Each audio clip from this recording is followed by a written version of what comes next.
What's going on, guys, and welcome back to Ginger Mourinho TV for the second episode of the Chelsea Chat. In this episode, we'll be previewing the FA Cup clash with Peterborough, going back over what went wrong in the defeat to Tottenham, and we'll be talking about the ins and outs once again with transfers. Where else to start other than the demoralising defeat at White Hart Lane? Now, the game itself was pretty poor from Chelsea's point of view. We didn't look up for it whatsoever. Dembele and Wanyama busted in the middle of the park against Matic and Kante. Danny Rose tours up the left-hand side. I'm pretty sure he was fouled in the first, 15 minutes, 3 or 4 times. Pedro did get a yellow card for it, and it really just showed how the game was going. And obviously you have to mention Dele Alli, who got both of the goals. Now, speaking of those 2 goals, in my opinion, it was just horrible defending.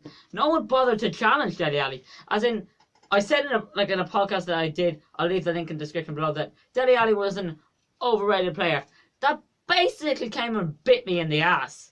The defending for both of the goals were pretty terrible. No one bothered to challenge Dele Alli. And I guarantee if Gary Cahill or David Luiz put up a fight against Dele Alli, they probably would have won, because Dele Alli's quite small.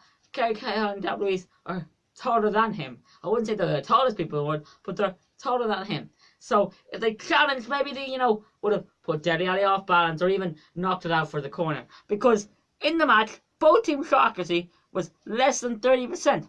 And also, both teams only had 2 shots on target. And those Spurs' 2 shots on target were the goals. Chelsea, on the other hand, did not score whatsoever. And that was a massive difference. If it was just a bit of defending for the 2 Dele Alli headers, the game could have finished 0-0. We'd still be unbeaten in 14 games and not have lost our record. And to be honest, that 13-win game record is something, say Chelsea will be in the history books for. But in my opinion, it's not the record that we lost, that I feel that we lost the other day. It was the manner of defeat against one of our local rivals. We shouldn't be playing like that against one of our local rivals. We should be up for the game. I'm going to excuse the Arsenal game earlier in the year, because Arsenal was just miles better than us. But Spurs put up more of a fight than us, and that is my major problem. That's why I'm giving out. As in, if we lose a game like we did to Arsenal and the other team were just better, or we lose in the last minute and we play absolutely stunning, it's, oh well, what can you do? We play our best, or the other team were just miles better. In this game, Spurs were more up for it than us, and I think that's just unacceptable for a derby. Now, I'm going to go on to the stats, right? The stats aren't very impressive. As I said, both teams only had 2 shots on target. The shot accuracy both teams was less than 30%. So again, shows you how bad the shots were, except for the 2 Dele Alli goals. And also, we had more passes than them, and we had more shots in total. But we still couldn't do it. We still couldn't do anything. Spurs, as I said, were more up for it. They bossed us completely with Dembele and Wanyama, as I said before. They literally took control of the game. Wanyama was probably my man of the match. I'm going to not Dele Alli, of course, he got the 2 goals, but that's what most people do. I'm going to give my man of the match to Wanyama for it. And I'm also going to, give my worst player of the match. I think it's Marcos Alonso. I'm not just singling Marcos Alonso out. I really think he was pretty poor in the game. He didn't offer a lot. He was subbed off. Pedro was moved to the wing-back position, and Willian came on, was it? Yeah, Willian came on, I think, for him. So that really shows you how poorly he played in Conte's eyes as well. And I don't think the defeat's going to damage us in any way. I think it's going to, edge us on a bit. Because Conte, I feel like, is that type of manager that if you play like that, he'll grab each player by the balls and go like, what the hell were you doing out there? This is a massive game. This is a derby game. And this is what the fans care about. I think Conte's going to get that instilling into the team. And we'll be back to winning ways. Getting on to the next part of the show, where we'll be talking about the cup clash with Peterborough United.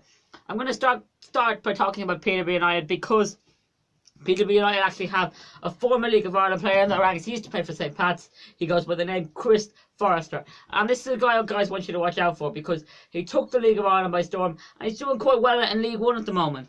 This year he's got 3 goals and 1 assist. So for a League of Ireland player coming from League of Ireland to go to an English team, that's pretty decent. A lot of them, they do well. As in the recent years, a lot of them have done quite poorly. But say for like Seamus Coleman and Shane Duffy, they've kind of proven themselves in England. But more recently, Richie Towell hasn't really done a lot at Brighton. Yes, he was injured. Hopefully he's move on to better things, because he did start today. But enough about that. Chris Forrester, as I said, it will be the danger man that guys want you to watch out for. Mainly because he's League of Ireland, but also, 3 goals and 1 assist. He's not done all that bad. Now, Peterborough, sitting 9th place in League One, just outside the playoffs. So, in my opinion, I don't know how they're going to take this game. Will there be, maybe resting a few players for their league games coming up to try, get into that playoff position and make a return to the championship? Or will they, go all out for this FA Cup tie and try, cause a huge upset and bring, a flux of TV money and, everything the riches of the FA Cup bring into the club.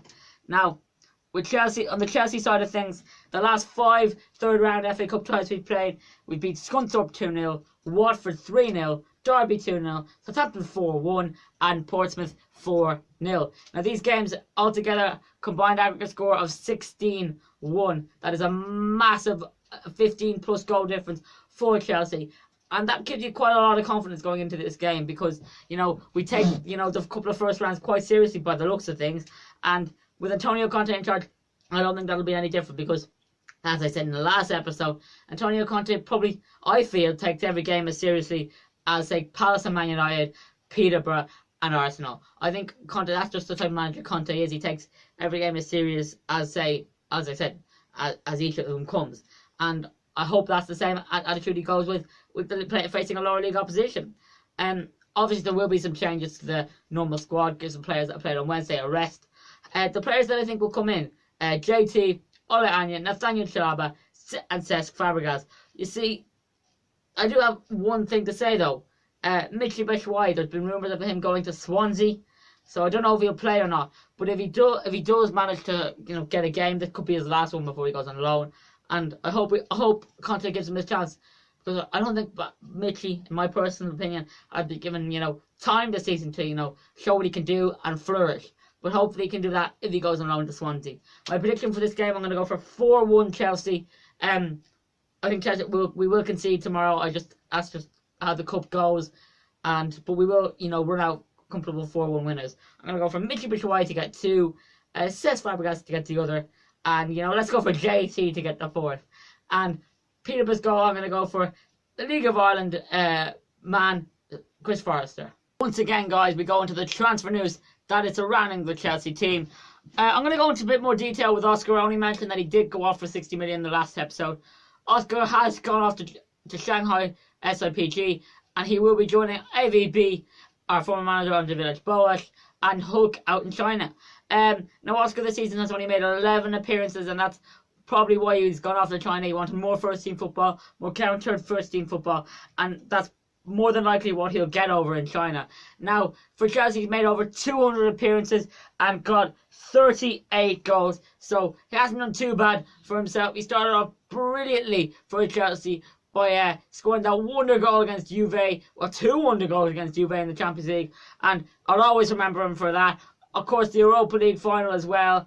And that outside of the goal he scored against QPR to win us the league. Well, not to win us the league, but when we won the league in the 14-15 season.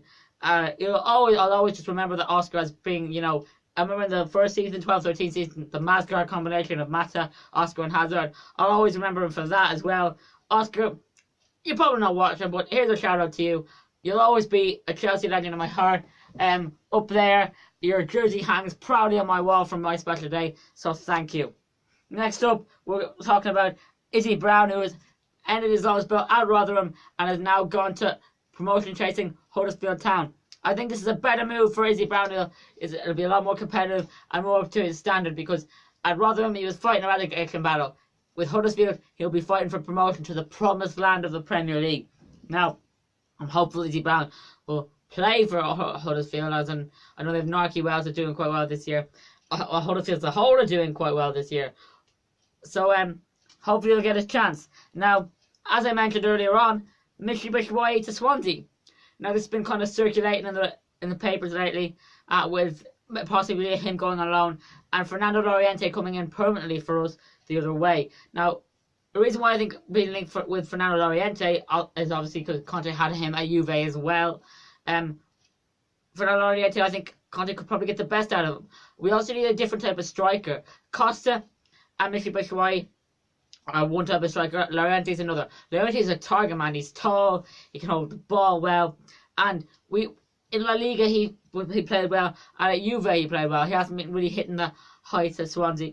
But maybe if he gets under the the magic wand of Antonio Conte, he could do something for Chelsea. Be a part of a title-winning team, which I hope we will be lifting that trophy at the end of May. Of course, we couldn't end the transfer segment without talking about the African Zidane, the one and only John Mikel. What a man Mikel has been for the past 10 years for Chelsea, and for that reason alone, he deserves this segment of his own, because he's just been an absolute stalwart for Chelsea, playing when he's called upon, and just generally doing his job. He didn't run like 50-yard runs to score a tap and miss, or maybe and leave the defensive midfielder position. He stuck with his position. He stopped people playing football. He wasn't much good at playing football, except when he nutmegged Pogba in the World Cup. But Mikel was just the type of player that he was dependable. He was reliable. In his 10 years at Chelsea, he won standout trophies, including the Europa League, Champions League, and twice a Premier League champion.